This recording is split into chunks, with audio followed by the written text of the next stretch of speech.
পরিবারের মেজ সন্তান, যার কাঁধে এক গাদা দায়িত্ব। কিন্তু বড় সন্তানের কর্তৃত্ব আর ছোটজনের আদর আহ্লাদে অনেকটাই ম্লান তার নামটা। আজ 12 আগস্ট, মেজ সন্তান দিবস। তবে দিনটি সামনে আসা মাত্রই কোনো কোনো মেজ সন্তানের মনে উঁকি দিচ্ছে জমাট বাঁধা দীর্ঘশ্বাস। কারণ শত চেষ্টার মাঝেও যখন প্রশ্ন ওঠে ভূমিকা নিয়ে, আত্মসম্মানটুকু অবশিষ্ট থাকে না। অনেকের অভিযোগ, পরিবারের গুরুত্বপূর্ণ কাজে সিদ্ধান্ত নেয়, ঘুরতে যাওয়া, অনুষ্ঠানের আয়োজন, এমনকি কি রান্না হবে, এসবে মেজদের মতামত কম নেওয়া হয়। যদিও মেজদেরকে অনেক চ্যালেঞ্জের মধ্য দিয়ে বড় হতে হয়। বিপরীতে পরিবারে তাদের নিজের স্থান খুঁজে পেতে কষ্ট হয়।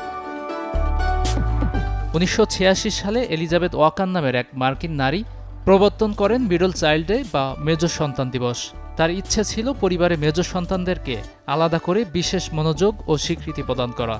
তবে আজও অনেক অতৃপ্তি মেজ এই সন্তানদের মনে।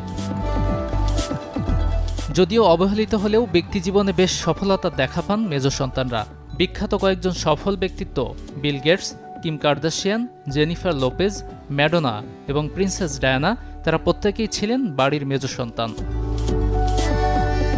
বিয়ের ক্ষেত্রেও কোনো কোনো বিশেষজ্ঞ মেজ সন্তানকে বেছে নেওয়ার পরামর্শ দিয়েছেন। সাইকোলজিস্ট ডক্টর কেভিন লেমানের মতে, এক পরিবারের মেজ সন্তান এবং আরেক পরিবারের ছোট সন্তানের দাম্পত্য জীবন অসাধারণ হয়ে থাকে। অনেকের বিশ্বাস, পরিবারের বড় সন্তানেরা বেশি আত্মত্যাগী এবং ছোটরা উড়নচণ্ডী ধরনের হয়ে থাকে। কিন্তু মেজজনের বৈশিষ্ট্য ভিন্ন। পরিবারের মেজ সন্তানরা বেশি বুদ্ধিমান এবং সফল হয়ে থাকেন। রীতিমতো গবেষণাতেই প্রমাণ মিলেছে বিষয়টি।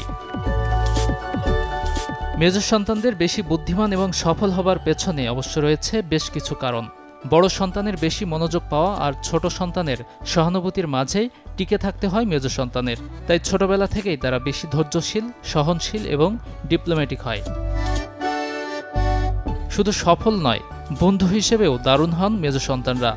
টিমওয়ার্ক বা মিলেমিশে কাজ করার বিষয়টি মেজ সন্তান অন্যদের চাইতে বেশ ভালো পারেন।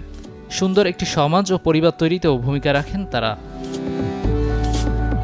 গাজী আনিস, চ্যানেল 24।